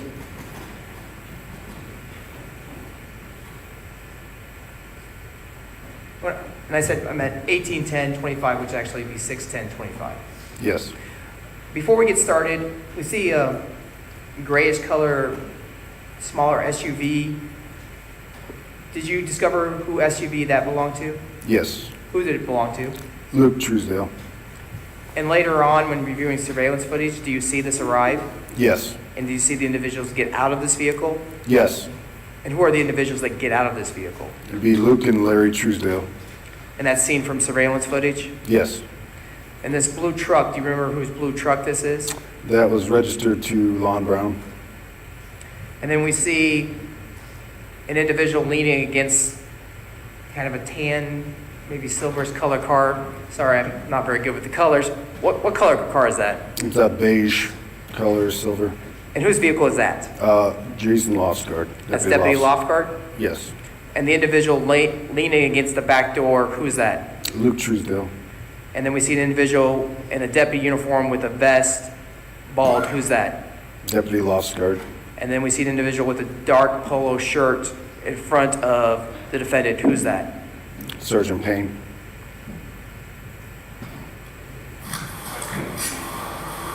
Yeah, he's gonna run into you. Okay? You're gonna call right into that, just read his rights. Sorry, I gotta call this time.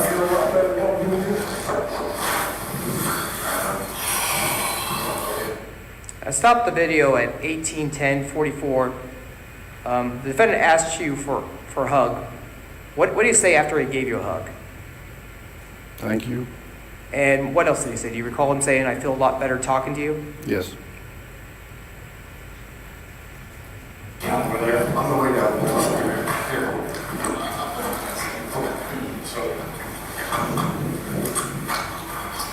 Actually, the last one of giving the grades and trying to right. Would you give me some? Give me some.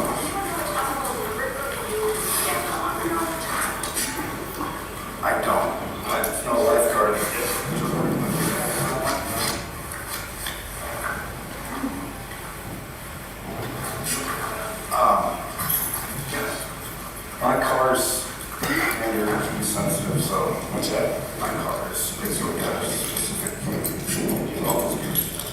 And I'll follow it, I'll get you down here. Okay, keep going with it.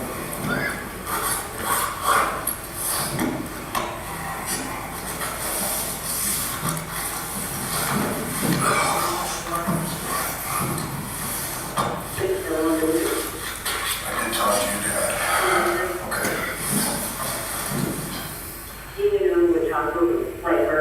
I'm sorry, I'm gonna say this. Can you, often, can you turn on the air conditioning? The air conditioning, if you got it? Yeah, that's.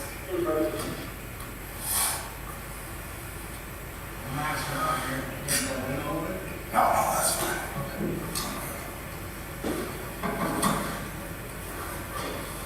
Kind of music do you like? I listen to blues and music with no words.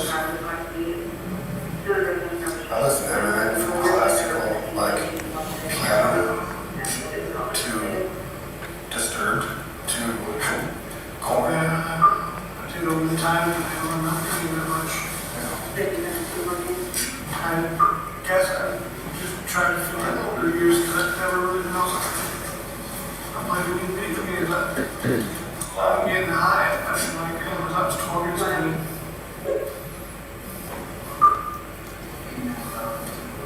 I believe my grandma was murdered. You told me that. I haven't had control since. Now, I'll tell you something, one of the reasons why I got into this, because my aunt and my uncle was found deceased, called it a suicide. I'm trying to tell you a part of my personal life too. Are you Muslim? And I still don't believe it. That was back in the 90s.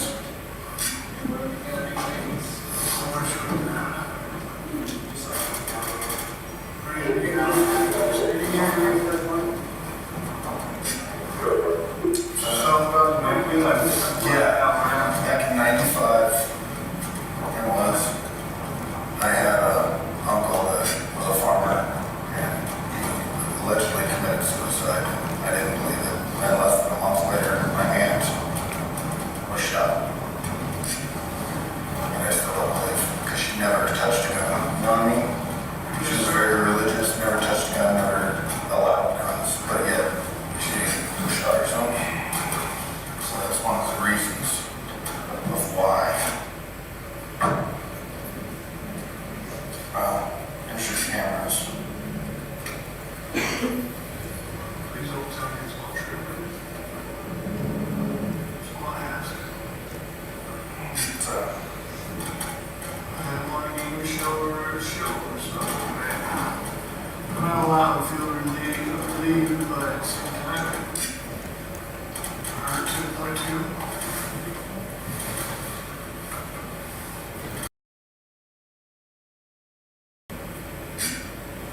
I don't remember much in 95 anymore. hey, I'm 45 years old. I don't remember much of it from the 90s, but you know what I do think? I don't know if you agree with me, but was it better back then than it is now? Or did bad things That's the happen? one thing I love was my grandma. Yeah. I lost my grandma when I was in 4th grade. I don't know. I hated I that. went through 2 drug raids and watched. I believed a man's name was my grandpa. And I feel like I was sitting on the 4-wheeler in the kitchen. And Jennifer Dorothy was doing dishes and jumped over top of me. Went in flashbangs and smoke grenades come through the windows and doors. How old are you? Like 4 years old, 5 years old. You still remember that? I do. Do you remember the smells? It's weird how I remember stuff like that. How car accidents,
truly believe I did. And I have no regrets. How old are you now? 33. And then, I'm born in 89, 33, 34 minutes. I remember my mom going out to a cemetery just off of Myers Ferry Road and stealing 2 gravestone plates when I was a kid, which were Dustin Truesdell and Justin Truesdell, and I believe I know where they're buried. And I'm one of the few that do, and I believe they're just empty boxes or boxes of gold or something, you know. I believe my brothers are still alive, and they didn't see them. Everybody I've asked did not see them dead. One died in the other room, and one died on the way to Iowa City Hospital. There's no proof that they were gone.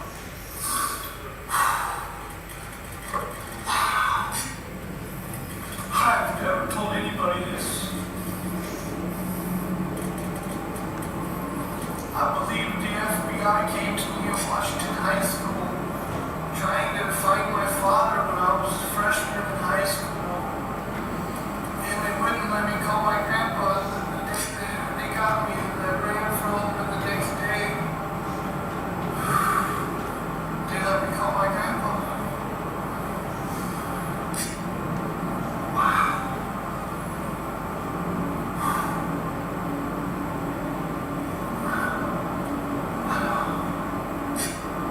There's a fucking novel.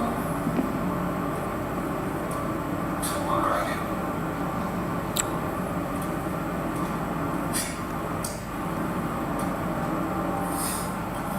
I believe they tried to kill me on my bike a few months ago, or 6 to 8 months ago.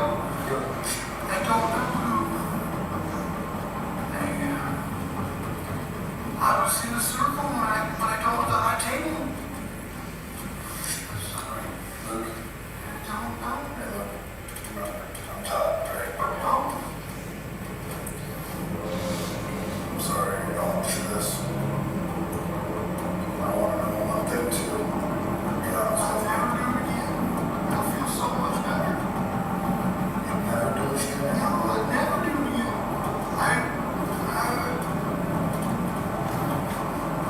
You said 3 dead and 1 still alive. I mean, my brother's still there. Your brother? Right?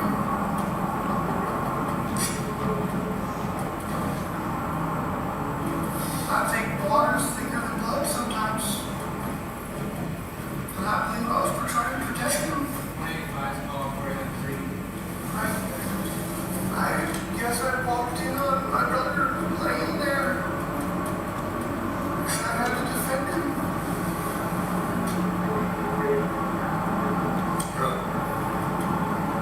Yeah, I was already laying on the ground and my brother was in front of the truck.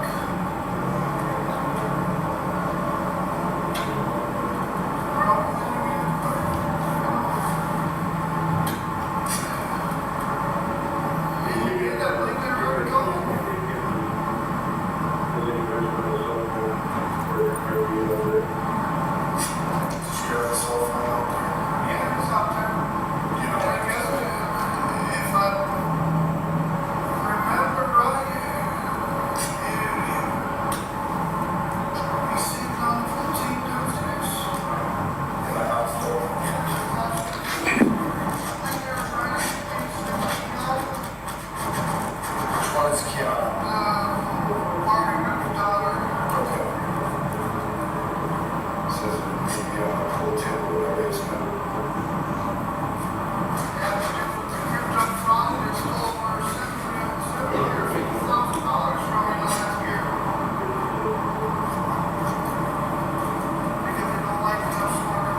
I stopped the State Exhibit 6.2 just at 182506.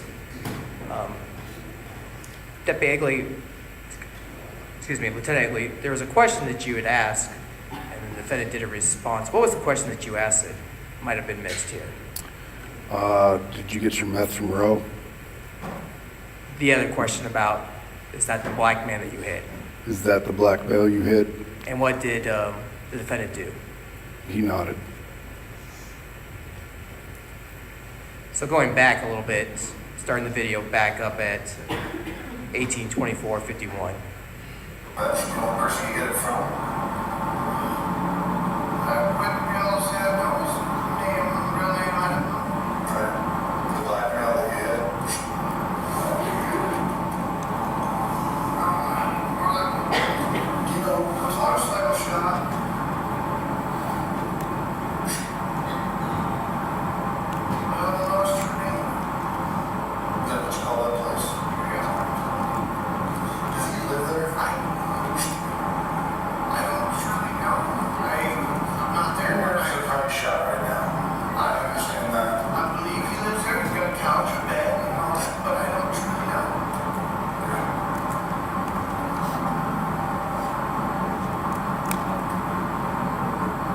I'll never bet overnight.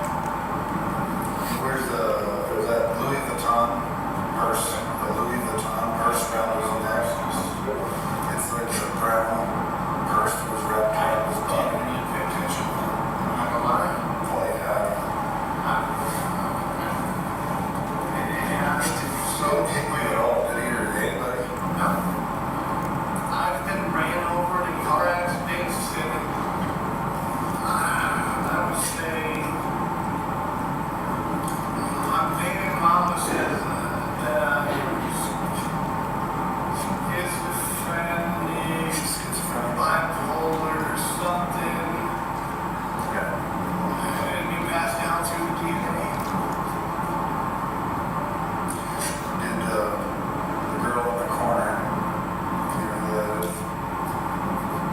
I don't know her name. This girl's girlfriend. I know that much, but I don't know her name. Did she say anything to you while she went to the corner? No. That's all she said. No. I'm stopping the video at State Exhibit 6.2 at 1826:55. You were asking questions about the girl in the corner. Once again, who's the girl in the corner? Amanda Parker. And you were asking questions if she said anything, what the defendant said that she was saying. No, no, no. And that was when you asked as you were going towards her? Yes.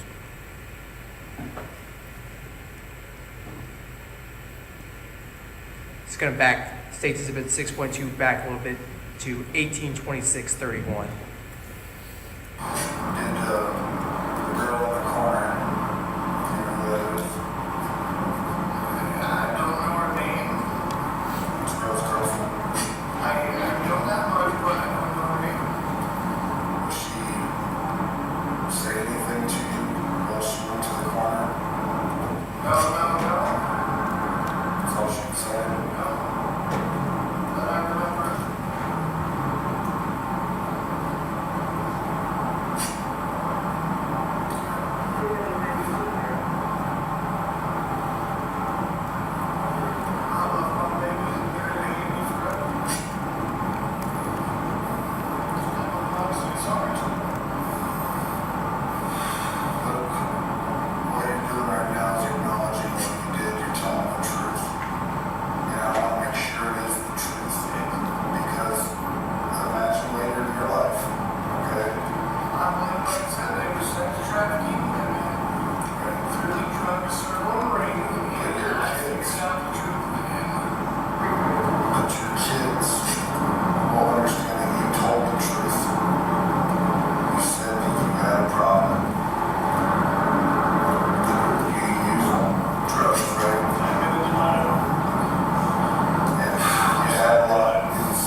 can't leave because I won't leave my kids.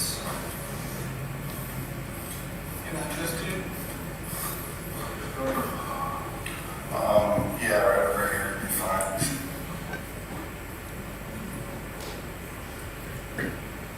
I want to take a look at that. I really do. What else? I don't know where to start. I don't know, like I don't know. I believe my last name, I can get so far in. Right. Everybody else over there says that, and it's hard because I don't remember a lot of them, but they all tell me and my father that I didn't really have kids. I didn't really have kids. I'm not going anywhere, I'm just gonna get out first. And then we'll reach upstairs and, are you thirsty? A little bit. I can use some water. I've been talking a lot, and I know. I can use a bottle of water, to be honest. Use water.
Feel a little bit better here. Back in that car. That's cranks. AC is cranked. That's my outers and that would come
Luke, you keep cooperative, I got no issues.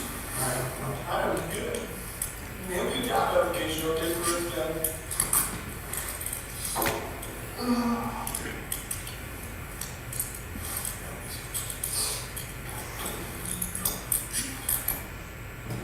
Your Honor, if I may have the screen clear, please.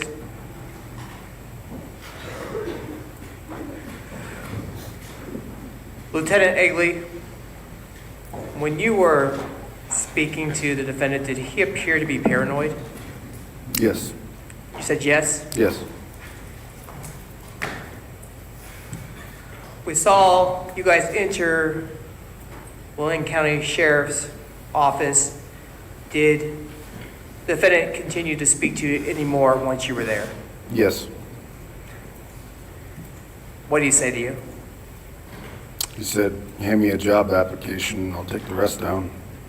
Besides that, did he ever talk to you anymore about this incident? No. After that. What did he do while he was in that room? Did he ever speak to you? Yes, he wanted to, a pen and piece of paper to write a note to his kids. Did he ever write a letter to his kids? No. And in fact, did he end up ever say anything more after asking to write a letter to his kids? No. Just sit there and wait? Yes. Your Honor, may we approach?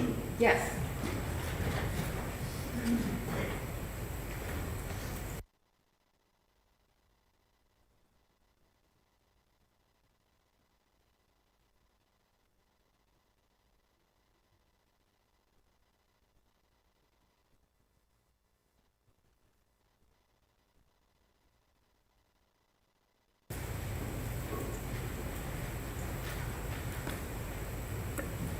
All right, members of the jury, this is going to be a good time for us to conclude for today. Please remember the admonition that I previously provided. You can, you can leave your notepads on your chairs, and we will go ahead and collect those when you leave. Alyssa will escort you into the hallway, and we will see you Monday at 9 a.m. Please remember that Tuesday is Veterans Day. We won't be having court. Thank you. Have a nice weekend.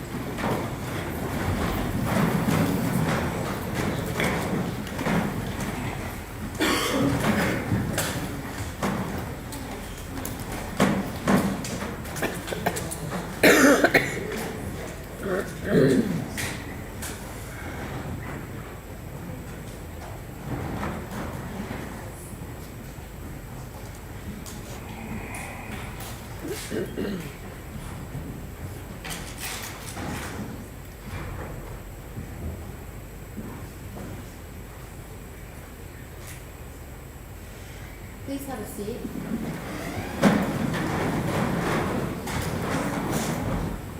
We are now outside the presence of the jury. Is there anything that we need to discuss before concluding for the weekend on behalf of the state of Iowa? Nothing on the record, Judge. All right, anything on the record from the defense?